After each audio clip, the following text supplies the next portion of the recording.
Hello and welcome to This Week in Review with Nigel Farage. Nigel, cryptocurrencies are creeping back up, but they're not getting any attention in the media. Surprise, surprise. Are you getting excited about the price action, or is this just another lurch upwards?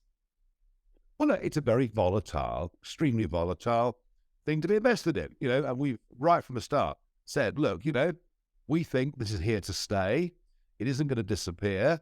The Bank of England can call it valueless, and the Financial Times can say, oh, it's so typical of Nigel Farage to get involved saying things like this about crypto. And of course, almost the entirety of the Treasury and much of the financial establishment doesn't want it to exist, but it does. So we're 85% up off the lows after the crypto winter. And Sam Bankman-Fried and all the terrible things that have happened. But there's no doubt in my mind this is not going away.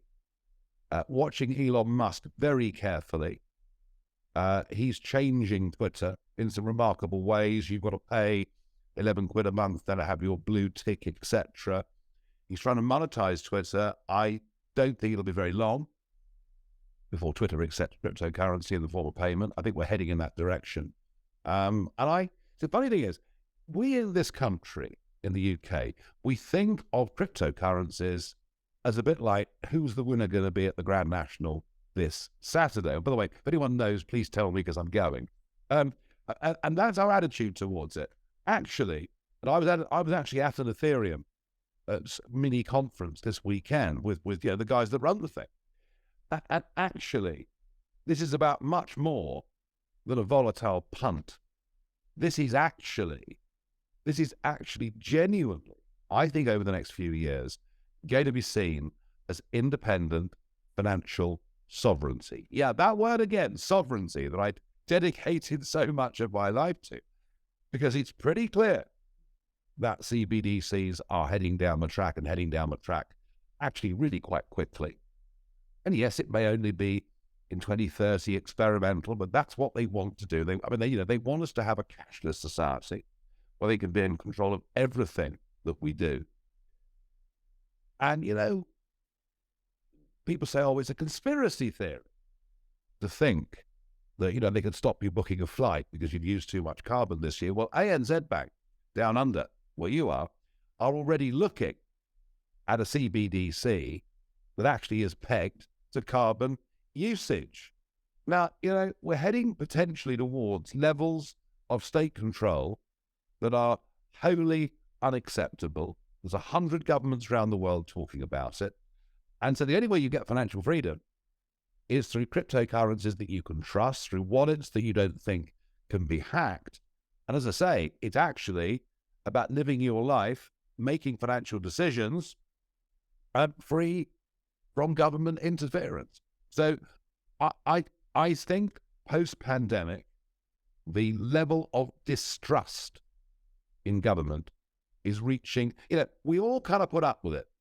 During the lockdowns, it was never more than about 15-20% that really objected. The sort of lifelong libertarians, people like me that hate big government and have always.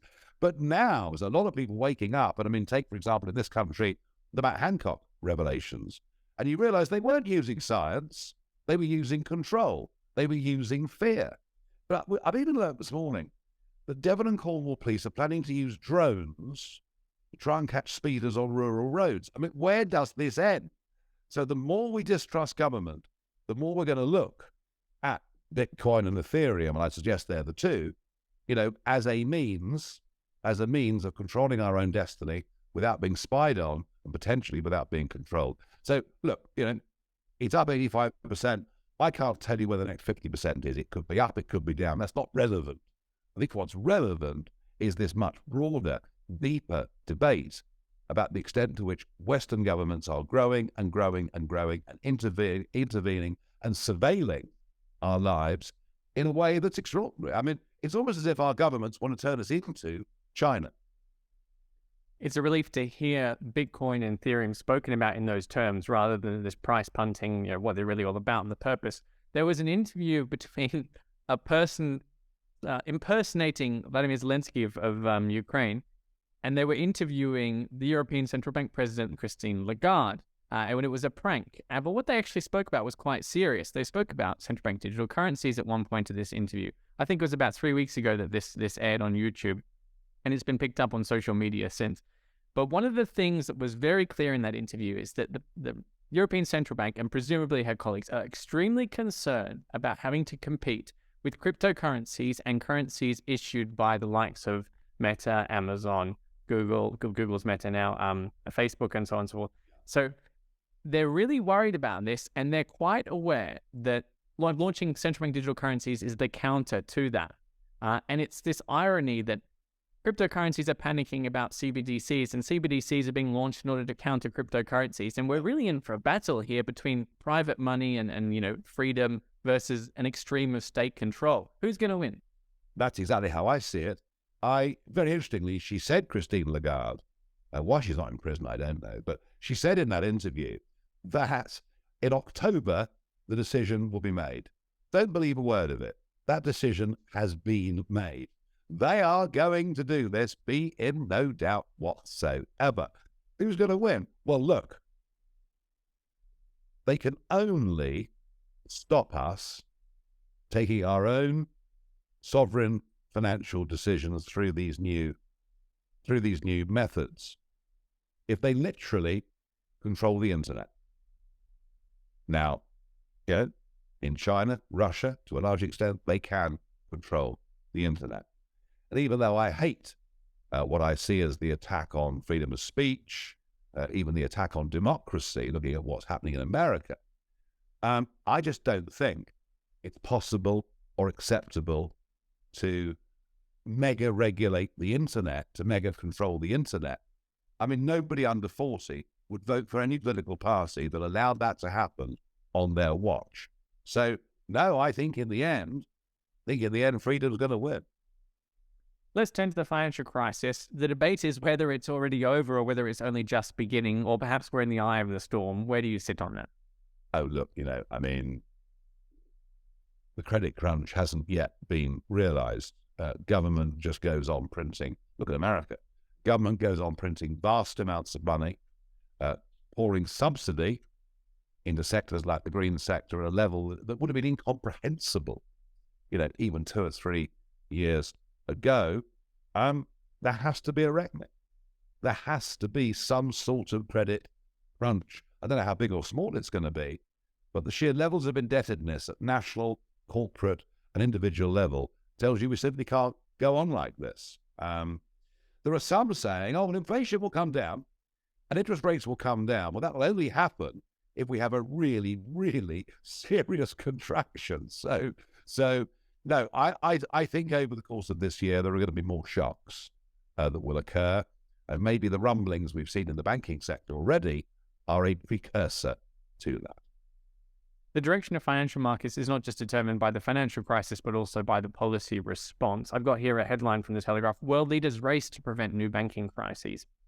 Do you think we're at the phase of the crisis where the response overwhelms the crisis and therefore markets rally? Or do you think we're still in the phase of the crisis where markets will be surprised and shocked by how much is going wrong?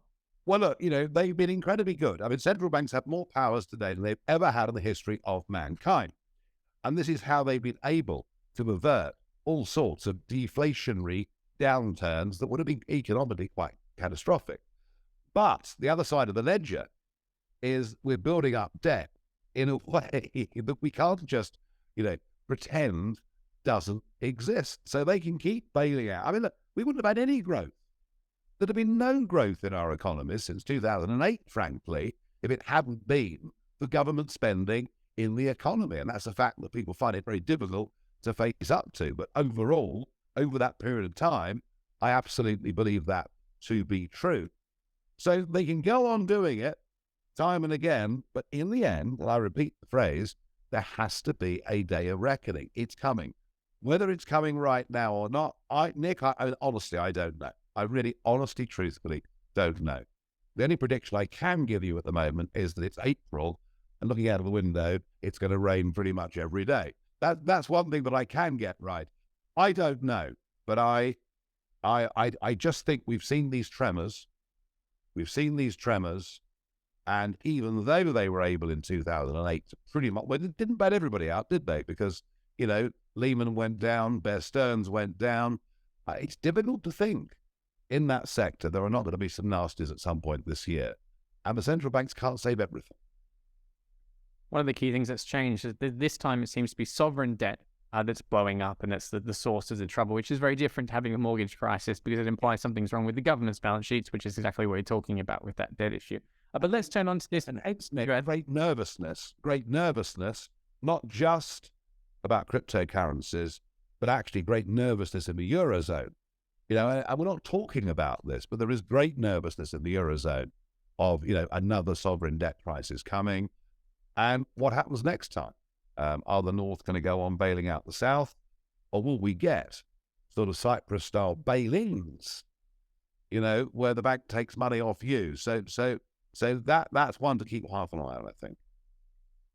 I want to ask you about this bizarre political story of the French President Macron censoring a newspaper to which he made comments about Taiwan, and I guess it's more about the EU's role in the world, stuck between the US and China as the superpowers, and who they're going to sidle up to and who not, and how independent they're going to be. What do you make of the furor? What a bizarre fantasist Macron is. I mean, his latest is that Europe should not be dependent on the US or China. Well, the idea that somehow the EU is this giant economic house, well, no, it actually diminishes in relative size and strength and value with every single year that goes by.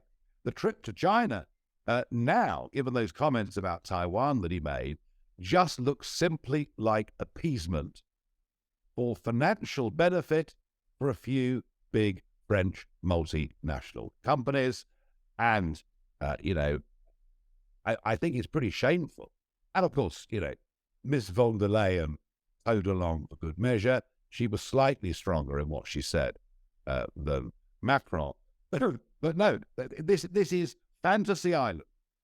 This idea that the European Union can be free of China, which I think was an excuse to cover up for what his trip was about, but also he's now chucked in the US as well. They're just living in complete cloud cuckoo land.